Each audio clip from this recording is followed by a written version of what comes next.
Bonjour et bienvenue sur le plateau de l'émission Trade ou pas Trade, une émission entièrement consacrée à la bourse en général et au trading en particulier. Le principe de l'émission est simple, parler trading avec des traders qui sont réunis autour de cette table. On aura 4 temps forts dans l'émission. Un premier temps fort, on refait la semaine. Chacun d'entre vous, chacun de nos invités partagera avec nous ce qui s'est passé dans la semaine, les opportunités qu'ils ont saisies, ceux qui leur ont échappé, leurs succès, leurs échecs, et on tentera ensemble de décrypter le pourquoi du comment. Deuxième temps fort, le point sûr, un spécialiste viendra partager avec nous le fonctionnement d'un produit, une publication, une tendance, une statistique économique. Troisième temps fort, le coup de cœur. Chacun de nos invités aura 1 minute, pas une seconde de plus, pour tenter de nous convaincre sur un scénario d'investissement face à ces contradicteurs et on tentera de savoir s'il y a trade ou pas trade comme le titre de l'émission. Enfin, on terminera par une note plus ludique, un quiz de culture générale financière où on verra lequel d'entre vous a le plus de culture financière et qui est le plus fort finalement. Mais avant de commencer, et avant de présenter mes invités, il faut rappeler que, comme le dit l'adage financier anglo-saxon, il n'y a pas de free lunch, il n'y a pas de déjeuner gratuit. Ça veut dire quoi? Ça veut dire qu'à chaque rendement attendu sur son patrimoine correspond à un risque équivalent. Le trading, c'est risqué et c'est aussi pour cette raison que nos invités sont là pour partager leur expérience, leurs astuces, les indicateurs qu'ils suivent, ceux qu'ils fuient, leurs analyses techniques pour tenter de maîtriser et de minimiser ce risque. Le trading, c'est quand même quelque chose de très risqué, compliqué. Il faut beaucoup d'humilité et on en apprend tous les jours. Alors, il ne me reste plus qu'à présenter nos invités. À ma droite, 20 ans d'expérience sur les marchés financiers. Vous avez travaillé pour les plus grandes institutions financières. Vous travaillez aujourd'hui pour une entité qui porte votre nom. Marc Dagger, bienvenue. Bonjour et bienvenue parmi nous. Bonjour Thibault. À ma gauche, un entrepreneur à succès, passionné d'analyse technique. Vous êtes à la tête d'un site d'information financière. Vous êtes depuis maintenant 25 ans spécialiste de la bourse, passionné de la bourse. Franck Morel, merci d'être avec nous. Bonjour. Bonjour Thibault. Et là, notre doyen, 38 ans d'expérience, vous avez commencé en 83 sur les produits dérivés. Vous avez toujours une anecdote où vous voyez des choses qu'on ne voit pas forcément nous. Merci d'être là, Jean-Louis Cussac. Vous avez une institut de formation. Merci d'être avec nous. Et nous avons aussi Léa Gézéquel parmi nous. Léa Gézéquel, vous êtes spécialiste des produits de bourse, Société Générale. Merci d'être avec nous. Bonjour. Et maintenant, nous allons commencer par la rubrique On refait la semaine.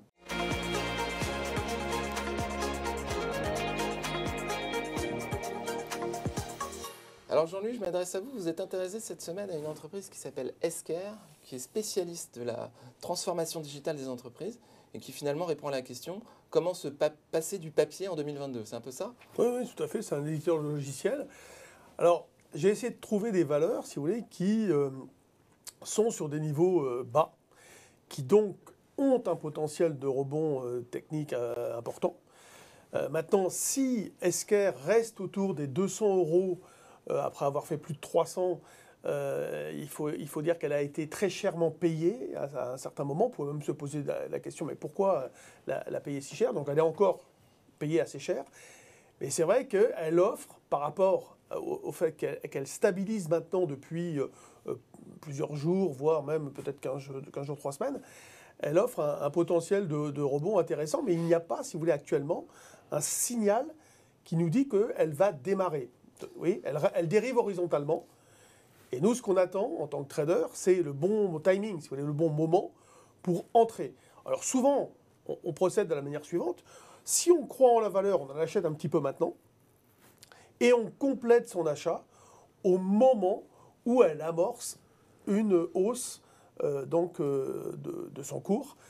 Par exemple, au-dessus de 210, 215, ça pourrait être une zone à partir de laquelle elle déclenche ce qu'on appelle un stop à l'achat. Et pour retourner vers les 200, minimum quand même 245, 250, voire plus, si le marché dans son ensemble se porte bien. Mais attention, hein, c'est quand même lié aussi à l'ambiance générale. C'est un cas intéressant parce qu'elle a fait plus 500% en 4 ans. Et on a toujours l'impression, devant ces configurations techniques, qu'on a un peu raté le train. C'est-à-dire qu'on arrive toujours avec un peu des freins pour aller prendre position sur une valeur qui a fait une performance extraordinaire sur les 4 dernières années, sauf effectivement depuis quelques semaines. On se dit, est-ce qu'on n'a pas raté le train? Est-ce que c'est pas trop tard? C'est intéressant comme configuration parce que ça se retrouve aussi. On a tendance à se dire, une fois que la performance a été très forte, est-ce que c'est pas trop tard d'y aller? Alors, il ne fallait pas y aller à 350, ça c'est sûr, parce que là, en effet, le trade était haussier, en ligne droite, enfin c'était stupéfiant. On peut dire stupéfiant. Maintenant, la valeur est passée de 350 à 200, c'est fort aussi. Ouais. Mais tout est fort en bourse, de toute façon. Vous voyez bien la violence des mouvements, la violence des réactions. Alors, Esker, il y avait un consensus hyper favorable, avec une très belle croissance, etc. Aujourd'hui, il y a encore une belle croissance. Le consensus, il est un peu plus divergent.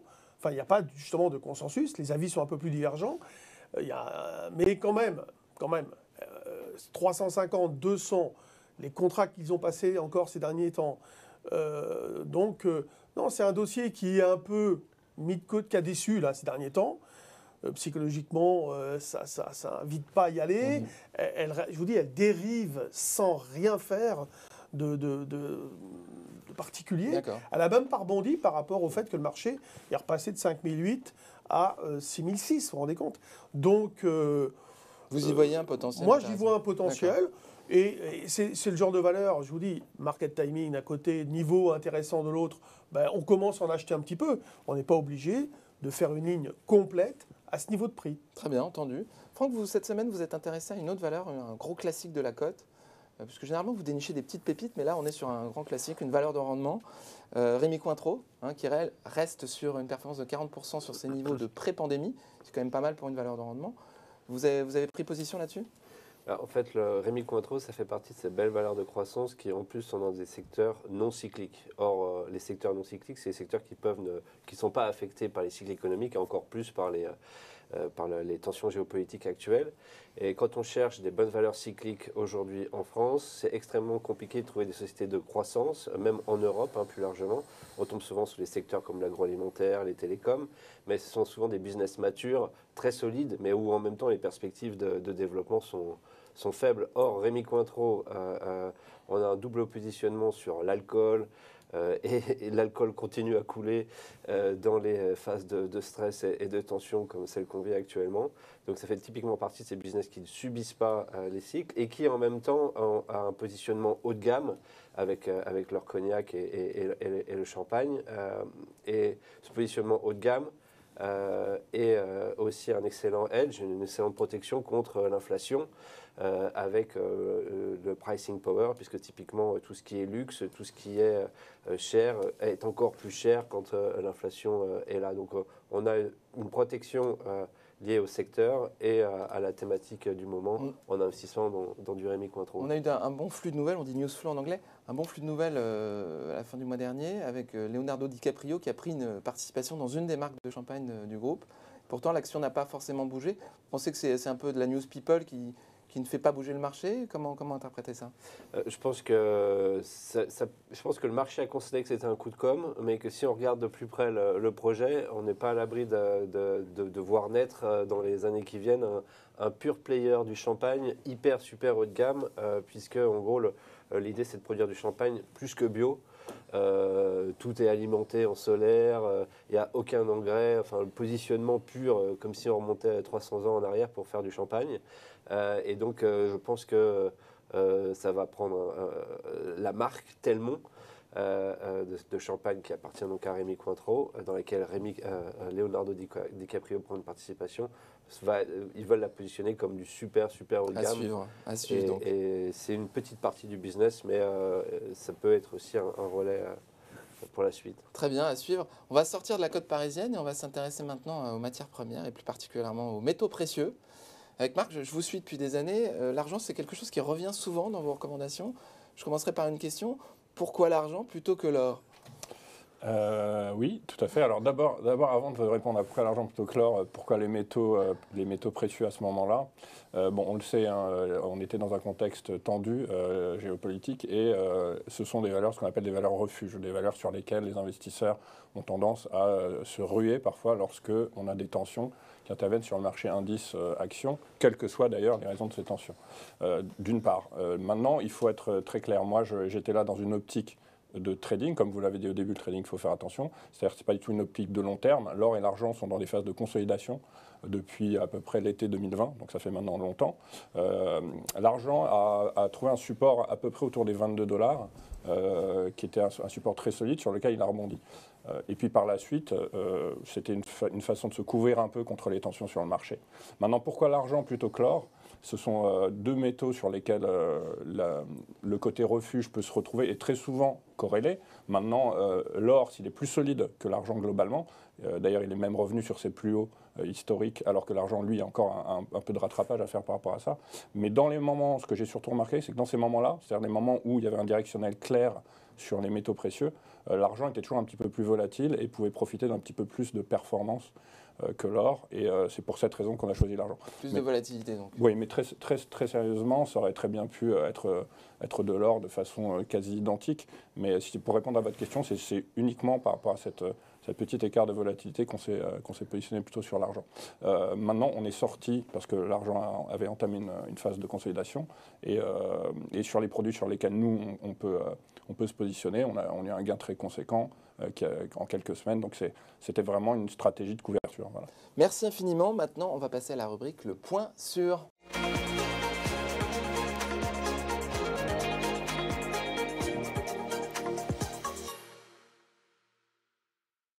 Le zoom sur les produits de bourse. Léa, vous allez nous parler des produits de bourse, mais ça sert à quoi les produits de bourse? Alors c'est une très bonne question Thibaut.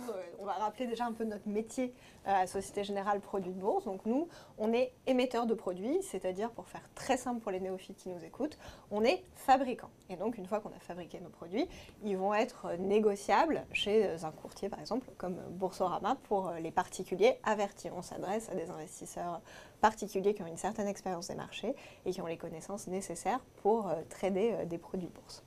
Voilà, donc l'intérêt de ces produits, tout simplement, ça va être la multitude de scénarios qui vont permettre de couvrir pour un particulier. Parce que finalement, aujourd'hui, un particulier qui veut investir sur les marchés, c'est la plupart du temps à la hausse, parce que finalement, c'est comme ça qu'on investit quand on achète en direct une action, un indice, une valeur. Avec les produits de bourse, non seulement vous allez pouvoir investir sur la hausse des marchés, mais vous allez aussi pouvoir investir sur des temps de baisse. Donc si vous avez une anticipation baissière, le produit de bourse peut tout à fait répondre à ce scénario. On va aller même plus loin, puisqu'il n'y a pas que la hausse et la baisse qui sont couverts, vous allez aussi pouvoir vous positionner avec certaines familles de produits sur des scénarios qu'on va appeler alternatifs. Alors un scénario alternatif, c'est quoi? Ça va être des mouvements de marché qui vont être relativement atones. Ça peut être des faibles hausses ou des légères baisses, voire même la stabilité la plus complète. Donc finalement, quelle que soit l'anticipation de marché que vous allez avoir, que ce soit sur une action, un indice, une matière première, une devise, un taux d'intérêt, aujourd'hui on couvre plus de 750 sous-jacents dans notre gamme, et bien finalement les produits de bourse vont pouvoir vous permettre de mettre en place concrètement votre scénario d'investissement. Alors vous dites produits de bourse, mais il y a beaucoup de types de produits de bourse, il y a plusieurs familles de produits, il y a plusieurs catégories de payoff, etc. Vous pouvez nous en dire un peu plus? Oui, tout à fait. Alors aujourd'hui, les produits de bourse, c'est vrai que c'est un terme générique, mais qui recoupe des réalités très différentes, puisqu'on a trois familles principales de produits de bourse. La première, qui est la plus connue et la plus populaire en France, ce sont les produits à effet de levier. Donc on va retrouver les varants, les turbos, les leverage and short. Ce sont des produits qui ont pour vocation à aller chercher de l'effet de levier. L'effet de levier, ça amplifie les variations du sous-jacent. Attention, cette amplification, bien sûr, elle fonctionne à la hausse, mais aussi à la baisse. C'est-à-dire que si vous avez raison dans votre scénario d'investissement, ça multiplie les gains. Si vous avez tort, ça multiplie les pertes. Comme vous le disiez en introduction, il n'y a pas de miracle, tout est corrélé. Et pour un niveau de risque, vous avez toujours un niveau de rendement potentiel qui vont avec. Merci beaucoup Léa, merci beaucoup. Maintenant, passons à la rubrique Coup de cœur.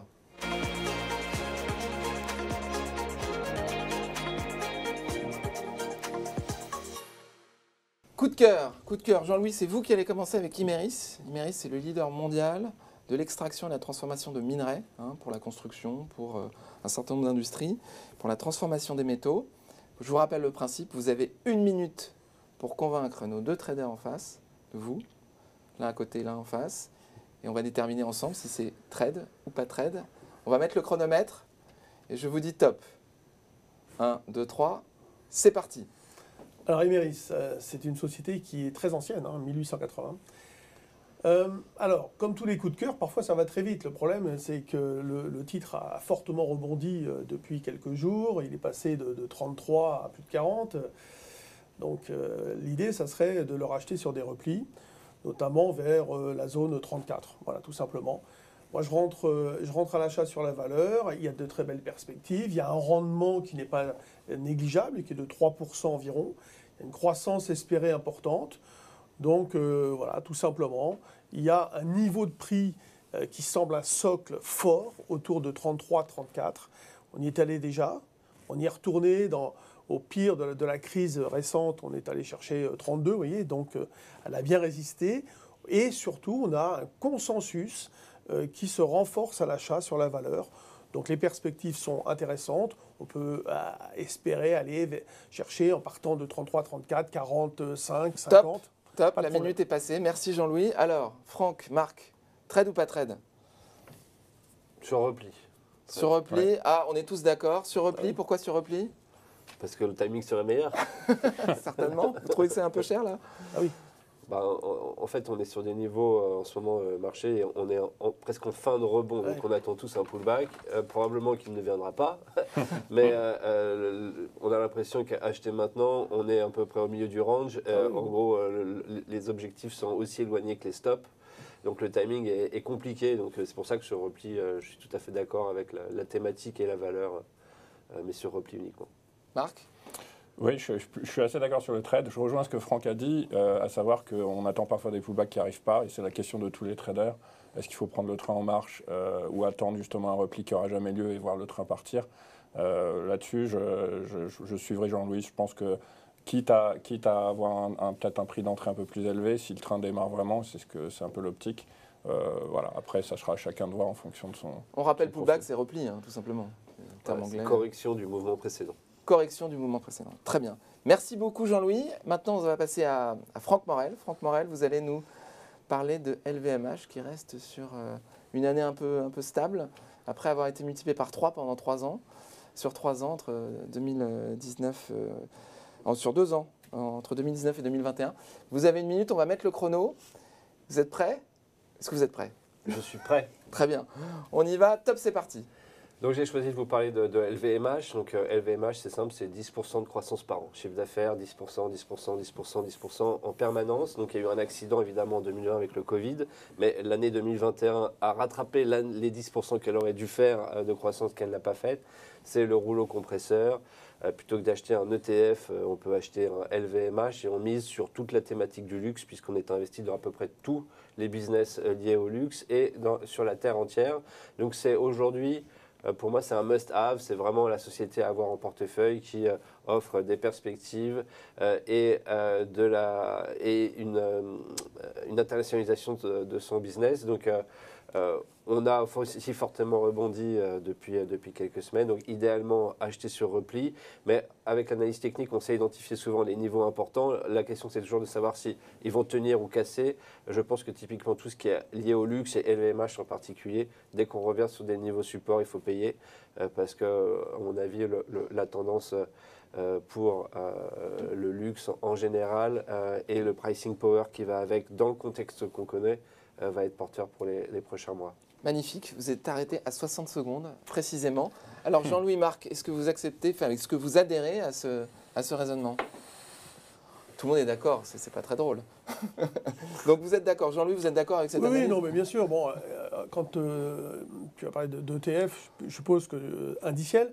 Et c'est vrai qu'LVMH fait 12% du CAC, un peu plus même. Et donc, le CAC ne repartira pas sans LVMH. Et il y a même beaucoup de stratégies qui consistent à acheter, par exemple, les plus belles valeurs du CAC 40 comme LVMH et à vendre du CAC 40. Vous voyez, on essaye de capter la surperformance sans prendre un risque directionnel ce qu'on appelle long short de marché. Voilà. C'est Donc, du hedge, ouais. achat, par exemple, un panier d'actions, ça peut être LVMH, Schneider, Air Liquide, pourquoi pas Total, et puis vendre le CAC, par exemple. Vous voyez. Donc LVMH, oui, fait partie des valeurs les plus belles qu'il puisse y avoir.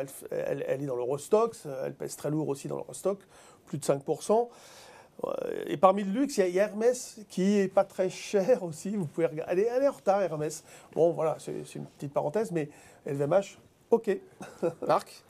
Oui, pour compléter un peu ce que vient de dire Jean-Louis, le luxe est aujourd'hui le moteur phare du CAC 40, avec des boîtes comme LVMH, Hermès, Kering et une partie de l'activité de L'Oréal. Ça fait 25% du CAC. C'est un secteur qui maintenant dirige en grande partie l'évolution du CAC. Donc c'est pour ça qu'effectivement la stratégie de Jean-Louis de se couvrir, c'est à faire du hedge par rapport au CAC, est effectivement une bonne idée. Et je rejoins Franck sur le fait que c'est une entreprise qui est quand même extrêmement solide, qui nous a montré qu'elle pouvait traverser que ce soit des crises ou des contextes un peu difficiles. Je suis également d'accord sur le côté du pricing power. Donc là encore, oui, je pense que c'est très certainement une bonne idée. Merci beaucoup Marc. Je vous laisse la parole parce que c'est à vous de pitcher maintenant, faire votre petit argumentaire. Vous restez sur les matières premières. Tout à l'heure, vous nous avez parlé de l'argent. Comme Franck est resté sur le champagne, je vais rester sur les matières du cuivre. Alors, on va mettre le chronomètre. Vous avez 1 minute. Peut-être que tout le monde sera d'accord, peut-être pas, on va voir. 1 minute top chrono. C'est parti, Marc, c'est à vous. Oui, alors je me suis intéressé au cuivre pour une raison, alors pour plusieurs raisons, mais la première raison, c'est que le cuivre était dans une très forte phase ascensionnelle depuis le fameux point bas du marché général en mars 2020. Il a pris 140% environ. Et puis, depuis un peu moins d'un an, en mai 2021, il est rentré dans une phase de ce qu'on appelle, nous, techniquement, de correction triangulaire. Donc, ce sont typiquement des phases de continuation, c'est-à-dire des phases où le marché respire un petit peu, mais sans pour autant vouloir inverser sa tendance. Mais il y a aussi autre chose qui nous avait intéressé sur le cuivre, c'est que le cuivre avait une zone de résistance assez forte, une zone de résistance historique, qu'il a dépassée, cette fois assez nettement. Parfois, on peut craindre des faux signaux. Et cette sortie-là de la résistance de long terme nous a conforté encore un petit peu plus. Donc, avec le pullback, justement, c'est-à-dire le repli sur la borne supérieure du triangle, offre une opportunité d'achat qui, pour nous semble intéressante. Et en tout cas, en termes de risk-reward, comme vous le disiez, on est vraiment très proche d'un support très fort, donc un stop très identifiable, avec un potentiel de gain, si on a raison, qui peut être quand même assez important. Merci Marc. Alors, Franck, Jean-Louis, vous êtes d'accord ou vous n'êtes pas d'accord? Trade ou pas trade? Les panneaux, s'il vous plaît. Nous avons un stop ici et quelqu'un qui est un peu mitigé. Non, on va commencer par Jean-Louis qui a une position plus claire que la vôtre, excusez-moi. Non, mais en fait, l'idée, c'est que c'est hyper technique comme produit. Donc, ça réclame, si vous voulez, une attention extrêmement soutenue.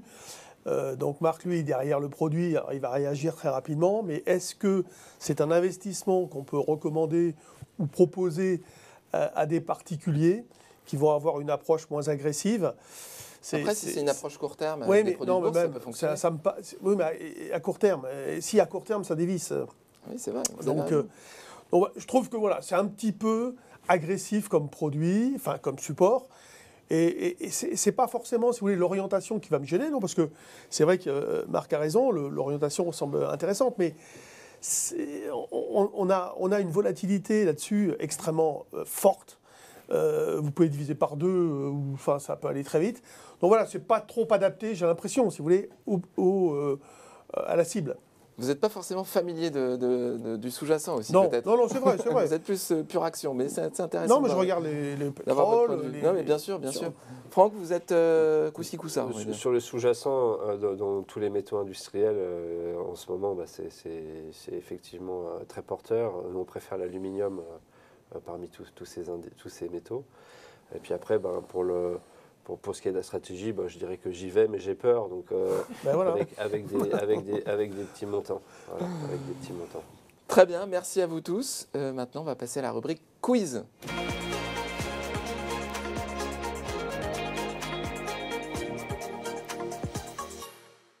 Rubrique quiz avec Léa Gézéquel. Léa, je vous en prie.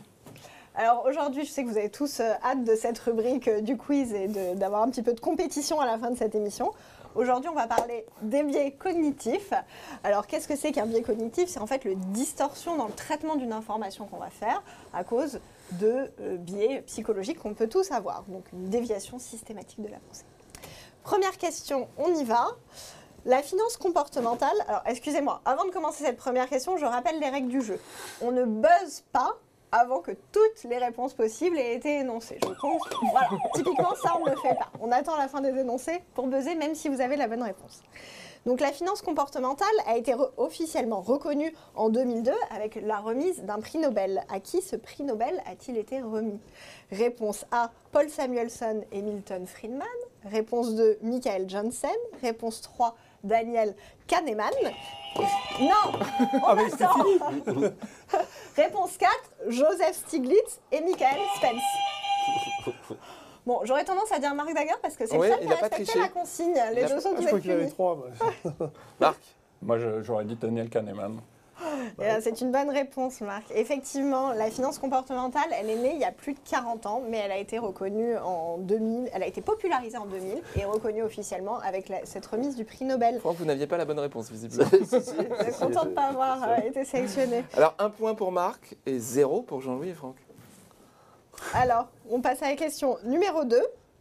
Quel est le nom du biais qui consiste finalement à se fier à sa première impression et qui rend difficile de s'en départir pour se faire une opinion plus construite? Il y a combien de choix? Il y a 4 choix. Cette fois, il est... Petit 1, le biais de confirmation. Ils sont là, Petit 2, Nicolas, si tu veux. Jean. l'ancrage mental. Petit 3, le biais de disponibilité. Et enfin, le biais de la première fois. Jean-Louis, c'est pour vous. Ancrage. Tout à fait, c'est l'ancrage mental, puisque finalement, le biais de confirmation, ça va être aller chercher de l'information, mais qui ne va faire que corroborer notre pensée et négliger toutes les informations qui, finalement, ne font pas notre affaire. Tandis que le biais de disponibilité, ça va être de privilégier les informations qu'on a immédiatement disponibles en mémoire, quitte à tomber dans les stéréotypes. 1 point pour Jean-Louis, 1 point pour Marc. Franck, il faut vous réveiller maintenant. Une indication bas de l'écran. Vous ne pouvez pas appeler un ami. Alors, troisième question.